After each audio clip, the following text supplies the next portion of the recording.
एक मित्र ने लिखा है, अनंत में आयोजित ध्यान शिविर में आपके सानिध्य में इमोशनल बैलेंसिंग मेडिटेशन करने के बाद एक गहरा मौन मेरे भीतर आया जो इससे पहले कभी नहीं महसूस किया था मैंने। भावों और विचारों के तल पर शून्यता का अनुभव हुआ। एक शब्द भी बोलना मुश्किल लगा।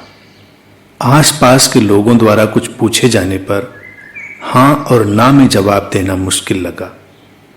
शरीर भी जैसे हिलना डुलना नहीं चाहता था। पलकें भी देर देर में झपक रही थीं।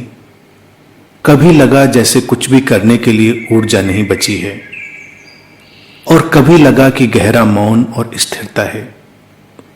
कृपया मार्गदर्शन करें।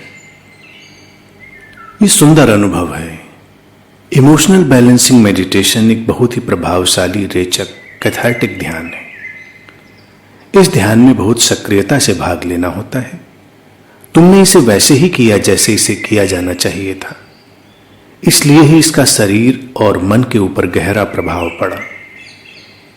गहरे मौन और स्थिरता का अनुभव घटना बहुत अच्छा है। जब ऐसा मौन और आंतरिक स्थिरता घट जाती है तो कुछ भी बोलने की आवश्यकता ही नहीं होती। अंदर की शून्यता का भाव इतना भराव ले आता है कि किसी बाहरी चीज की आवश्यकता नहीं रह जाती। ऐसे क्षण में ही साधक अपने भीतर के उस प्रकाश को अनुभव करता है जिसमें वो अपने आप में ही पर्याप्त होता है। किसी बाहरी निर्भरता की आवश्यकता नहीं रह जाती। यहां तक कि उस समय खाना पीना भी बेमानी हो जाता है। एक ओर तो लगता है कि शरीर हिलाने डुलाने की भी ऊर्जा नहीं है, वहीं दूसरी ओर एक गहरी शक्ति और सामर्थ्य को अपने अंदर जागता हुआ व्यक्ति महसूस करता है।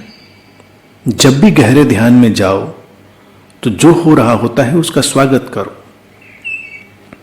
इमोशनल बैलेंसिंग मेडिटेशन को मैंने इस तरह से डिजाइन किया है कि ये तुम्हारे मनोभावों के दमन को बाहर निकाल फेंकता है और तुम्हें तुम्हारे केंद्र की ओर वापस लौटा देता है। तुम अपने स्रोत की ओर लौटते हो, गहरे विश्राम में। जो हुआ है बहुत ही शुभ है। जो मौन और आंतरिक स्थिरता और गहरी शून्यता घटी है उसके स्मरण में रहो। कई बार यही भावदशा तुम्हें अनायास घेर लेगी।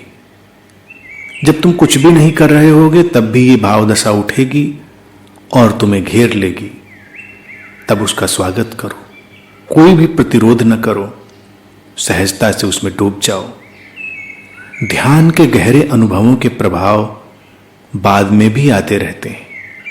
जब तुम ध्यान नहीं कर रहे होते हो और नहीं ध्यान के बारे में सोच रहे होते हो तब भी वो प्रभाव उठते हैं और तुम्हारे पूरे बीइंग को घेरते हैं।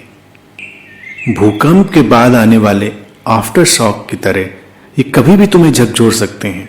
बस खुले रहो, ग्रहणशील रहो, सजगता से भरे रहो।